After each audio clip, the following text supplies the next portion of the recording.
Hello, editing Michelle here.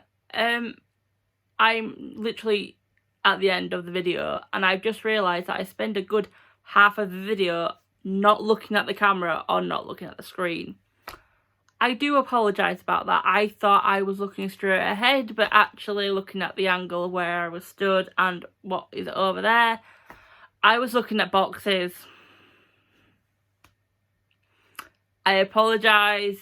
I would refilm, but seeing as this is the second filming of this video, well, my wrap up, it's a bit late for me to be filming again. But I promise in future I won't look at the boxes of books. Enjoy! Hey everyone, Michelle here and welcome back to my channel and welcome to my refilmed December wrap up. Now, I know I said on Instagram I would give you 2 videos today, however, that second video was going to be my end of year wrap up and I thought instead of doing 2 videos, give you an extra long one with it all wrapped up in one pretty bow. How nice am I? So on to December. December was a good month. I had planned to read 10 books to make sure I won the Clear Your Shit readathon. I didn't. I only read 8. Some of the books didn't get any of the prompts, so I didn't win the readathon. The last 2 remaining books, no, there was more than 2. There was 3 or 4. So yeah, it was a weird month, December. But overall, I read 8 books, which I was damn proud of. Well, I'll say 7.5 because one of DNF'd at 50%. So I will stop waffling now and I will get on with the wrap up.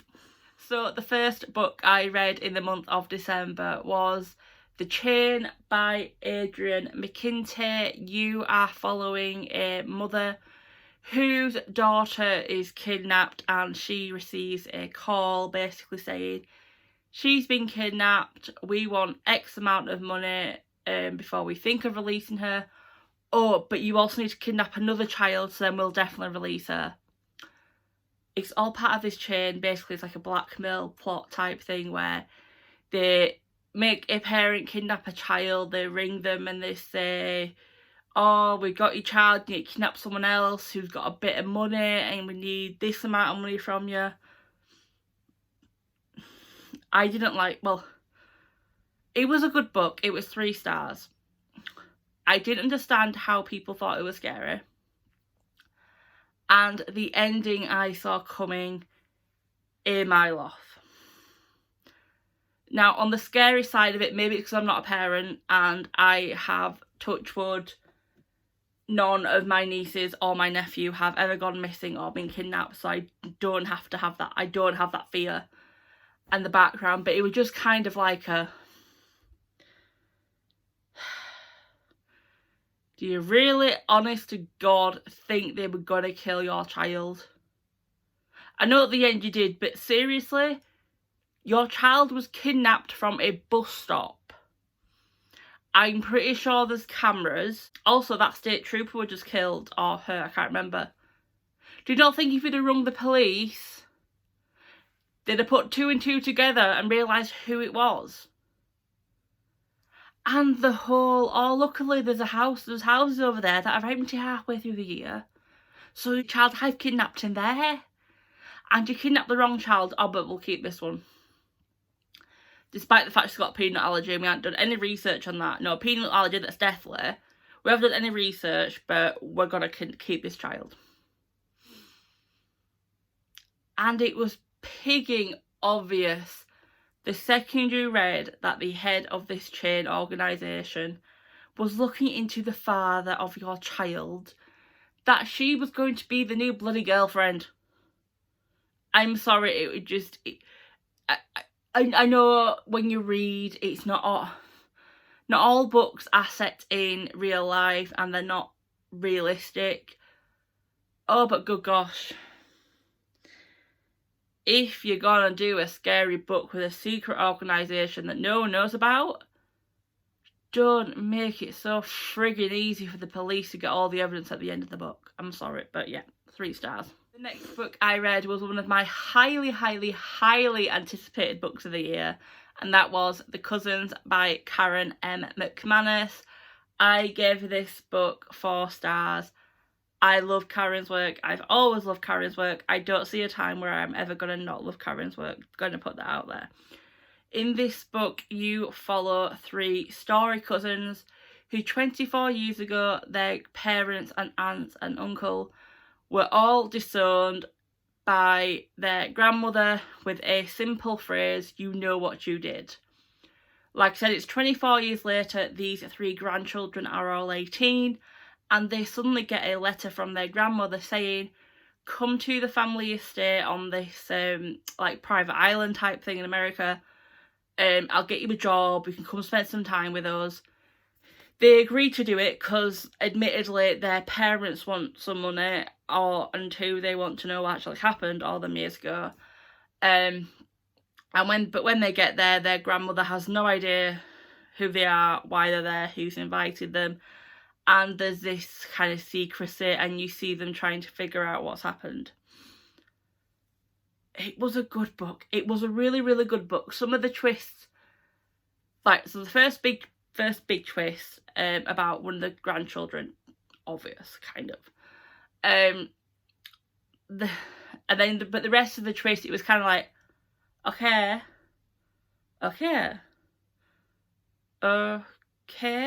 and then the ending was really good. But for me, it was a little bit too far-fetched, and I wanted to know more about that character who's gone missing. If Karen wants to ever not write about teenagers or write about that woman or the time, what happened during them 24 years, I am more than okay with that. I would read the heck out of that book. Now on to the half a book that I read this year, A Double Life by Charlotte Philby. Oh good gosh. This book is set up as you have 2 women, one who is a small-time journalist, another one who kind of works in the intelligence office, and their paths link because their stories interlink. Great. And then I'm reading it and I've heard people say, oh, it's about like adult trafficking. Fab. It's mentioned like I said, I read 50% of this book. In that 50%, the adult ring, or even childhood, I'm not sure, is mentioned 3 times max. Because of the opening chapter, when a certain character is introduced, you know straight away that character is connected to that thing that happens in that first chapter. And the story was boring. I mean, I was having to kind of force myself to pick this book up to read it because of a prompt. That was literally it. And I got up to 50% of the way and I was like, do you know what? I don't like looking at Goodreads, like looking really thorough. If I look on a Goodreads page, I look at like the top 3 comments, you know, that automatically come up. Or if some friends or people in the community wrote comments, I read them. So I'll have a look, I'll have a read. So firstly, I found out that Charlotte is the great granddaughter or grandniece of a spy. Wait a minute. Yeah, she's a granddaughter of Kim Philby, Britain's most famous communist double agent. So there were quite a few people, I'll say, on Goodreads saying that they feel she only got a book contract for a spy book because of her links. I'm not saying that's correct. That's just what's on Goodreads. And then you read the comments that say the ending only makes sense if you read the first book in this series. Series? Nowhere on Goodreads does this say this is the second book in a series. So my little brain was like, do you know what, I'm already giving up on this book. Let me read that last chapter. And I see exactly where the comments are coming from, because I was literally just like, who are these people? You can't just introduce them in the last chapter and expect everyone to love them. You can't. So it turns out that them 2 people were from the first book in this series, But it doesn't say anywhere in Goodreads it's the first book in the series, but the third book she's bringing out is a third book in this series. Make it make sense, people, please. But yeah, like I said, I read halfway through this book, and DNF, that's what I'm saying, I half read it. Goodreads said I read it. I didn't. But yeah. The next book I read was I Lie in Wait by Amanda Brittany. And I gave this book 4 stars. You follow Lark, I want to say. Yeah, sorry. In this book, you follow... I am reading the blurb, by the way, just so you know. So in this book, you follow Amelia Taylor, who 1 year ago, her sister Lark went missing when they were on a family holiday in Scotland. A year later, their mother has passed. There is another mystery involved surrounding the mother's boyfriend at the time, who went missing as well. They think it's connected. Amelia, her father, and basically everyone who was there last year goes back to the same holiday place to try and get closure, or in Amelia's case, to try and find out what happened to her sister. While she is there, another young girl goes missing, so everyone assumes what happened a year ago is happening again, and you go back and forth between present time and a year ago, and you also read from a perspective which you think is Lark. Oh boy, that twist scared me. Oh my god, that ending I did not see coming in the foggiest. It was great. I think 4 stars. I'm trying to remember why I only give it 4 stars. Oh yeah, there was a certain character. So basically there is a couple of characters in here where I wasn't happy with their ending or with their character arc. So that's why it was only 4 stars. But I enjoyed it. It was quite a small book. There was only 200 and something pages. Yeah, so 289 pages, so I read it in I think 4 days. But yeah, I really enjoyed it, and I am actually looking forward to reading more from Amanda. The next book I read is one that everyone loved. The Invisible Life of Addy LaRue by V.E. Schwab, and I give this book 4 stars. It was a good book. Now, I'll be honest,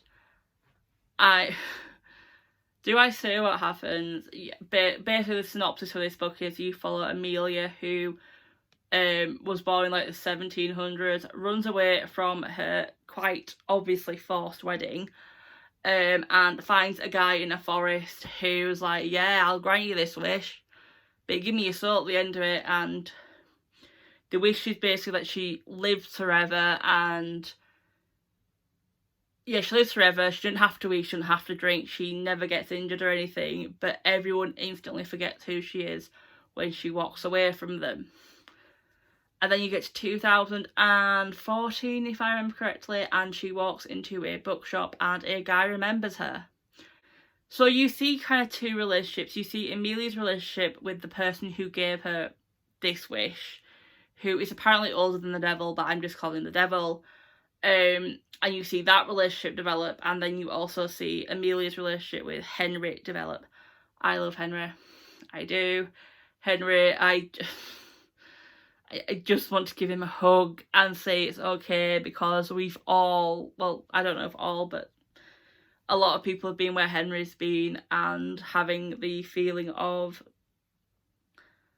that you're never good enough with your family, with your friends. Now, no one in my life has ever told me that, never. It's just a personal feeling that has developed because of my mental health, that when I found out when I got diagnosed with that. So yeah, basically it's all connected to my anxiety, and it's part of that. But yeah, so I loved Henry with that. I didn't understand the appeal for the devil, as I will call him, and I wasn't happy with that ending. It was a good book though. I know a lot of people say they found it very emotional. Like I said, like I said in other videos, I don't cry, I don't get emotional at books. Did I well up? Did I cry? No. Did I feel when I read this book? Yes. I just didn't feel what everyone else felt. On to another book that everyone I have seen has loved this book when they've read it, on BookTube, BookTwitter, Bookstagram, and that is Rarebearer by Jordan Ifwaco. I give this book 4 stars. You follow a girl called Tarasai who has grown up with an elusive mother known as the Lady. When Tarasai comes of age, the Lady turns up and tells her she's got to go to basically the main city to enter a competition to become a part of the council of the eldest crown prince. I'm really not describing it well. I'm really sorry.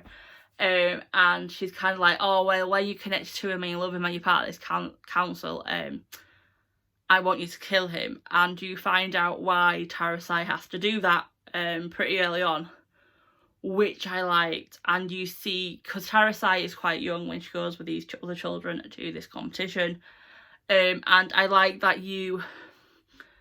part of what I like is that even though you don't see every single year of these children growing up and developing these relationships, Jordan gives you just enough information for you to know what these relationships are like, to see who likes who doesn't like who wants to sleep with someone else, who doesn't want to sleep with someone else, which I liked.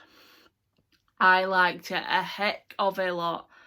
And then the ending was quite surprising. It is the first in a series, I think. I'm not sure if it's a series, if it's 3 books, if it's a duology, I can't remember.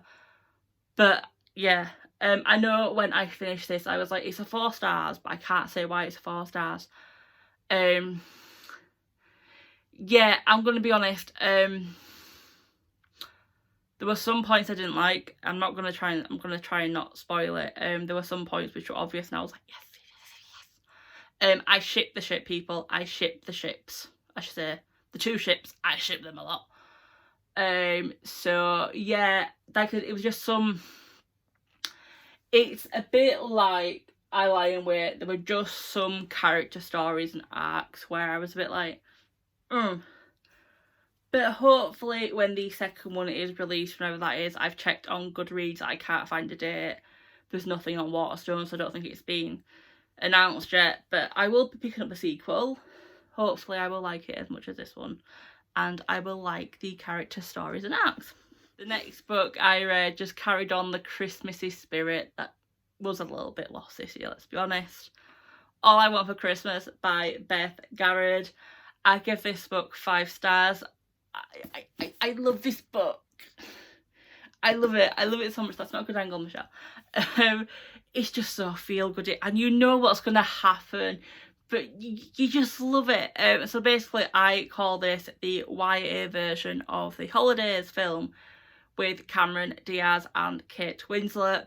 In this book, you are following a social media influencer who, to try and win the competition.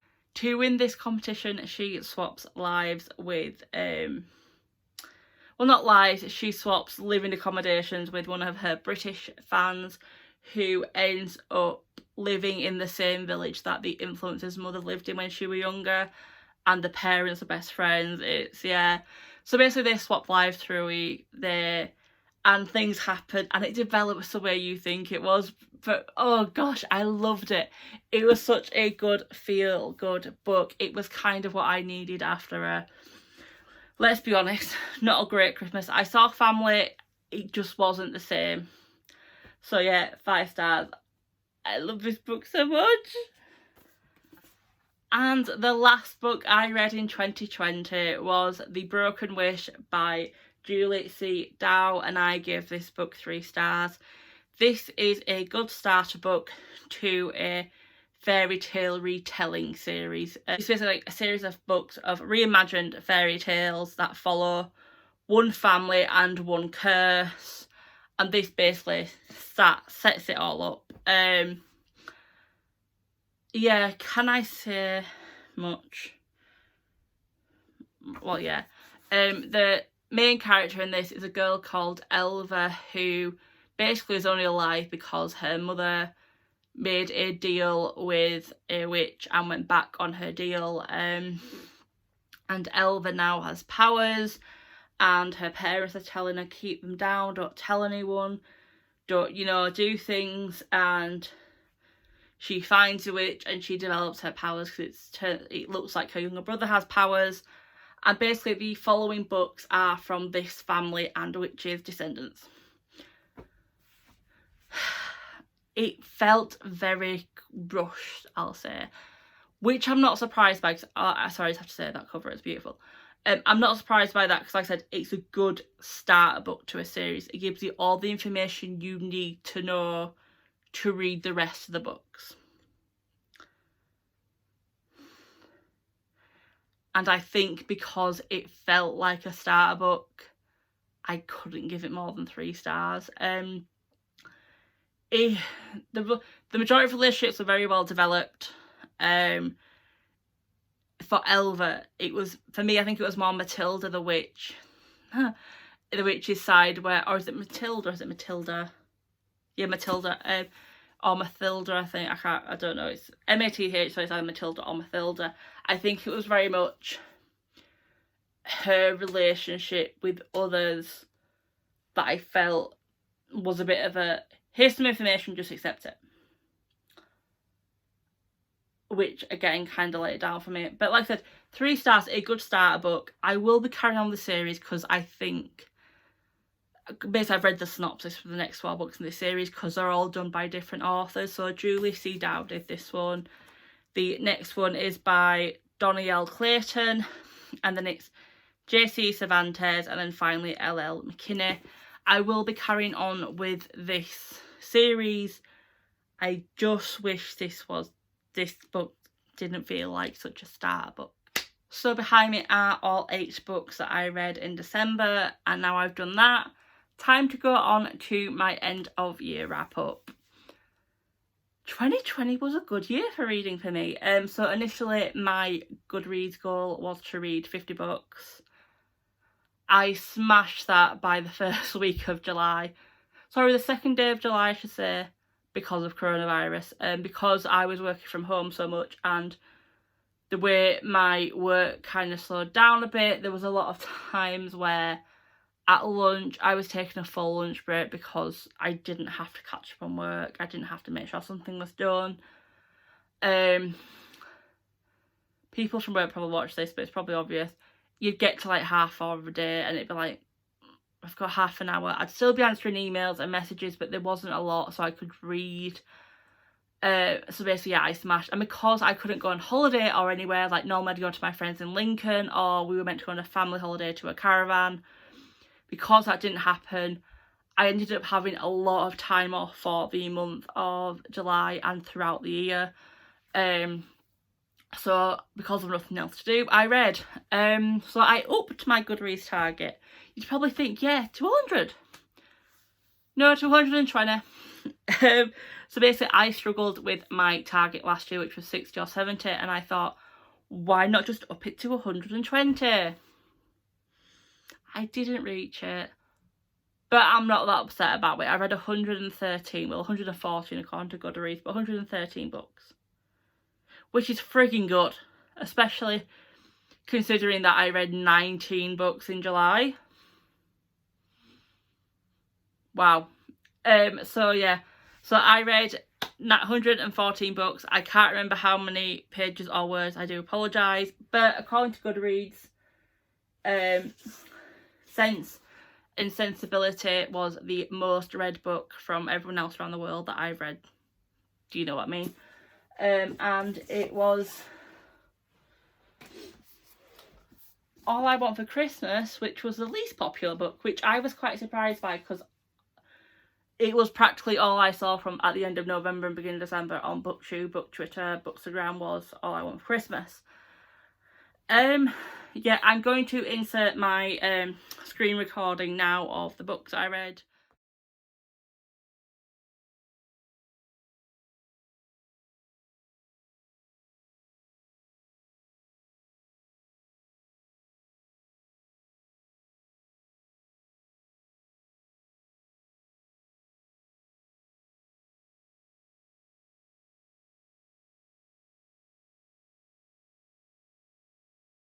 So as you can see from that screen recording, I had a very mixed year. I read very much, I feel, more 50-50 of YA and adult rather than just 75% YA, 25% adult. That is something I want to carry on with in 2021. I'm going to do my 2021 reading goals video tomorrow for you all. Upload it tomorrow for you all. But I know when I started this channel, in one of my first videos, I said my goals was to step away from YA and read more adult. And I know it doesn't look like that, but I have done that. I've not really picked up a lot of books that sound the same. I've actually cancelled a lot of pre-orders when I've realised, well, I've already read that book. Why am I reading it again? Yeah. And I go more into that in tomorrow's video. So yeah, that was my year. Hopefully you all had a great reading year for 2020, and that carries on to some extent in 2021. But with the happy news that there are some vaccines that we can use against little Miss COVID, hopefully it means we're all out and about more next year. So I hope you liked my 2 videos in one, which is really small, and it's a good idea. I didn't do the end of year wrap up in one video because it's only 5 minutes before edits. So yeah, that's me. I'm now going to sign off because I need to carry on planning for tomorrow's video.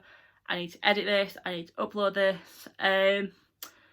But that's me. If you enjoyed this video, please leave a like. If you want to talk to me about anything, comment down below, or come see me on Instagram, or follow me on Twitter or Goodreads, any and all.